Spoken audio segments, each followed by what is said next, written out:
Miss Kennedy, and I got assigned the chapter of 8, which was discussing the challenge of listening. A quick definition our book gave us on listening is just the process of making sense of others' messages. So when I thought of listening, at least I just was thinking, oh, it's a spoken message, and I'm hearing and listening to something. But our book reminded me it can be broadened into receiving and reading text message, email, voice message, or a written card.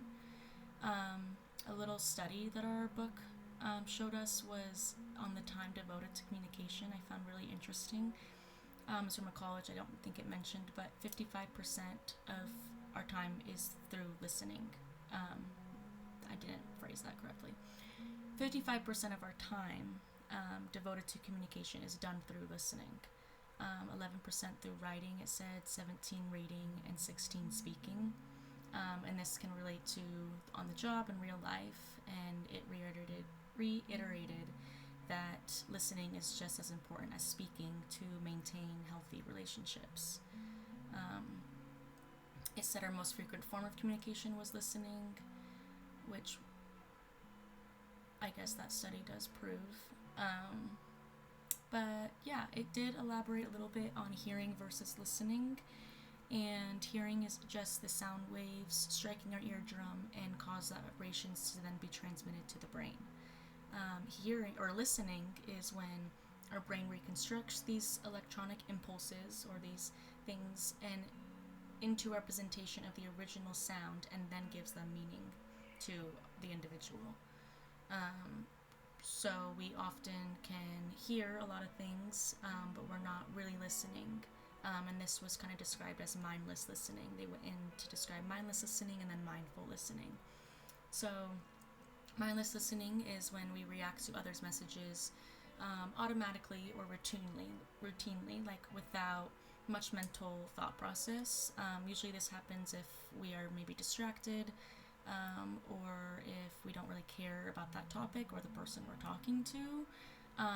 And it may sound negative, but it's not always negative. It's actually a valuable type of communication because it frees up a lot of space in our brain to actually be able to intake and listen to important or required information, which then would be mindful listening, and that's involving giving careful and thoughtful attention and responses to the messages we receive.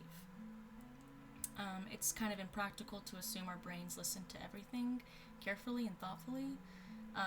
As you can imagine, you can easily block out the vacuum or a train or something that you are listening to that you do not want to listen to when you are working on something else or not at all. So yeah, I found that really cool to kind of think about and incorporate, in our communications that we do every day. An example of mindful listening could be something that we are interested into or something that's important to us, like discussing money with a partner or parent or bank, or maybe discussing or talking about your kids or something that you love, your job, or you usually are practicing more mindful listening with things that you enjoy.